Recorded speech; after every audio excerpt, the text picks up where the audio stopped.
Walking, talking dead, though we think we're living. Black zombie, we just copycat, following the system.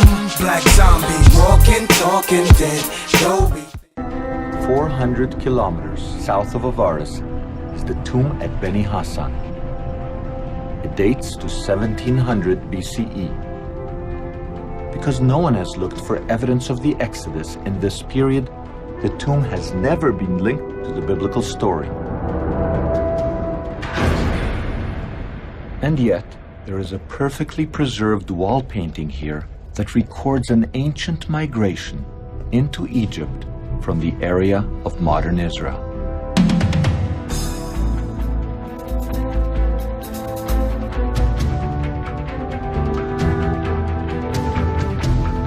As in the Bible, the scene involves bearded Semites riding donkeys and bringing their families and flocks into Egypt. Like the biblical Israelites, they are wearing multicolored tunics. The hieroglyphic inscription on this wall calls these people the Amo, God's people. Looking in the right place, during the right time, we are the first to recognize a veritable snapshot of the migration of the biblical Israelites to Egypt. The Bible records that at the time of their arrival, one Israelite rose to the highest levels of Egyptian power.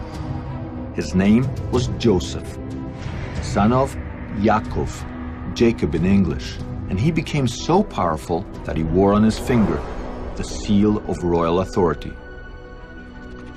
Discovering Joseph's seal at Avaris would prove that the Israelites arrived here exactly when our timeline predicts.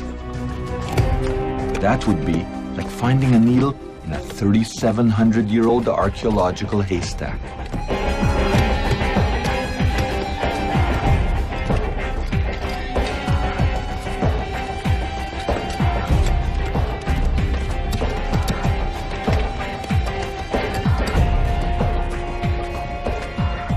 Incredibly, the tiny seal was found, precisely at the archaeological layer we anticipated. In fact, Professor Manfred Bitak found no less than 9 seals worn by Joseph's court officials. Inscribed right on them is the Hebrew name Yaakov, Joseph's father. It's very strange that we found 9 seals with the name Jacob here. It's a biblical name, by the way. The original was probably mounted on a ring worn on the finger, and this gives us a new puzzle. Is it really a puzzle? Not if one uses our chronology.